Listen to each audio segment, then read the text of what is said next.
ولسي وګړي د ځنګلونو د ساتنې او پالنې برخه کې د مرستې غوښتنه کوي. د لغمان ځایي خلک د نوو ځنګلونو او سرځایونو جوړېدو ته خوښ دي او له مسؤلینو غواړي چې پاتې دښتې دې هم ورته آبادې کړي. دوی همداراز له حکومت او مرستندویه ادارو غوښتنه کوي چې د بیا احیا شوو ځنګلونو او سرځایونو په پالنې او ساتنه کې دې هم ورسره لازمه مرسته وکړي. فایو څخه موږ بیا مننه کوو، باید چې نور کارونه موږ ته مخ په وړاندې بوځي ډېرې کړي راته.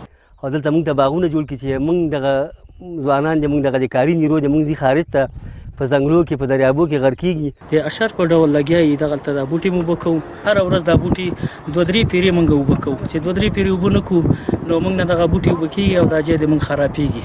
نو آینده کې موږ غوښتنه دغه له مشرانو نه چې باید دوی ته یو چې امتیاز حواله کړي.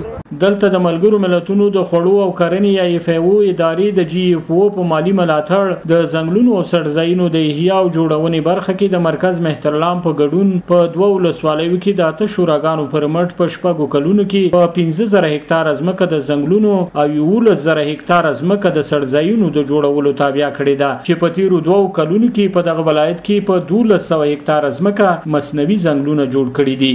زموږ خو ټارګټ تقریبا 15000 هکتار شاوخوا دي چې موږ باید په لغمان ولایت کې ځنګل دوباره احیا کړو. په 15 کارو د پروژه 3010 هکتار ځنګلونه تثبیت شوی، تقریبا 11000 هکتار سرځایونه قرنطین شوی ده چې هلته د بوټي کټ کول تخریب کول مکمل باندې. موږ تقریبا د دوهم کال د 10 ټنه وحشي رشقه دلته په سرځایونو کرل. د لغمان د کرنې او مالداري ریاست مسؤلین وایي دغه ادارې په دې ولایت کې سکهال په 600 هکتار ځمکه 110 میوه لرونکي او بې میوې نیالګي کینولې دي. سکهال چې تازه هم مختلفو ډوله بادام، داسې جلغوزي، چهارمغز بوټي توزیع شوي دي چې د 1,000 شاوخوا کې بوټي توزیع شوي چې تقریبا 600 هکتاره ساحه دې کور کړې ده.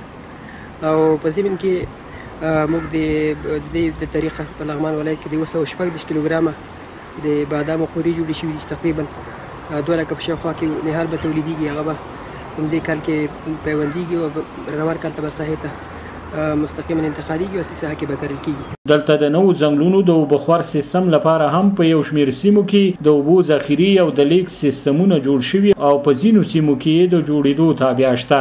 دغه ولایت د کرنې او مالداري ریاست مسؤلین زیاتوي د نوو جوړ شوو ځنګلونو د ساتنې او پالنې په پار وزارت ته د تشکیل پیشنهاد کوي چې ځینو ځایونو کې تشکیل منظور شوی هم دی.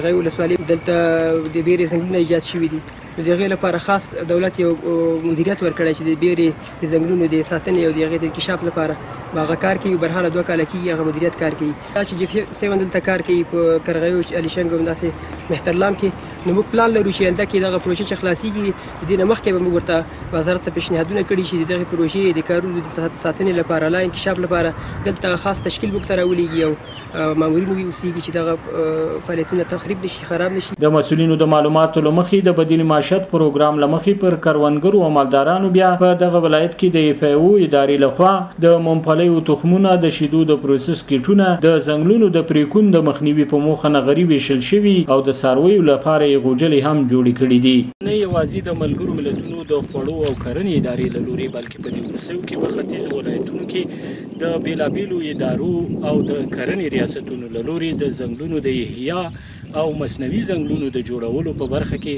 فعالیتونه تر بل هر وخته ګړندي شوي دي. سباوون ساحل، وحدت نیوز، لغمان.